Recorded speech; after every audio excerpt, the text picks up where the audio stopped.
Police department అదే విధంగా ప్రజాప్రతినిధులు అందరూ కూడా సంయుక్తంగా ఒక హెల్మెట్ అవేర్నెస్ కార్యక్రమానికి శ్రీకారం చుట్టడం జరిగింది.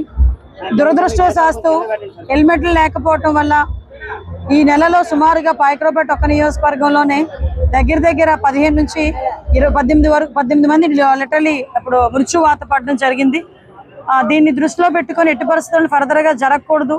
At the same time helmet ని కూడా కంపల్సరీ చేయాలనే ఉద్దేశంతో ఈరోజు పాయకరావుపేట నియోజకవర్గంలో కంపల్సరీగా బైక్ రైడర్స్ ఎవరైతే ఉన్నారో వాళ్ళందరూ కూడా రైడ్ అంటే డ్రైవింగ్ చేసే వాళ్ళు వెనకాతల కూర్చునే వాళ్ళు కూడా కంపల్సరీగా హెల్మెట్ పెట్టుకోవాలి ఒక నిబంధనని ఈ రోజు మేము అందరం కూడా తీసుకోవడం జరిగింది.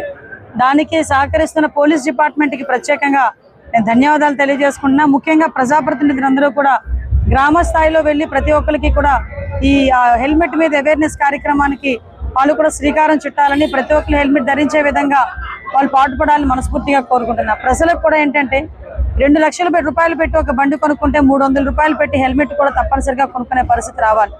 ఎందుకంటే ఈ రోజు చాలా మంది మనం యాక్సిడెంట్లో చనిపోతున్న వాళ్ళు 60% ఆఫ్ డెత్ కేసెస్ అన్ని కూడా హెల్మెట్ లేకపోవడం వల్లే జరుగుతున్నాయని గణాంకాలు కూడా చెప్తున్నాయి. దయచేసి హెల్మెట్ పెట్టుకుంటే ప్రాణాలను రక్షించుకోగలం. ప్రమాదాలు అనేవి కొన్ని సందర్భాల్లో అనివార్యమైనప్పటికీ కూడా ఆ ప్రమాదం జరిగిన తర్వాత కూడా దాని సీరియస్నెస్ కూడా తగ్గించుకునే దానికి హెల్మెట్ అనేది చాలా బాగా ఉపయోగపడుతుంది.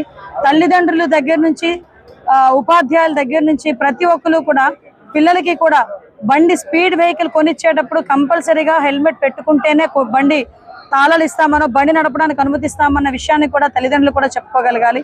దయచేసి మేమందరం కూడా డిపార్ట్మెంట్ పరంగా కూడా అన్ని అవేర్నెస్ కార్యక్రమాలు తీసుకుంటున్నాం.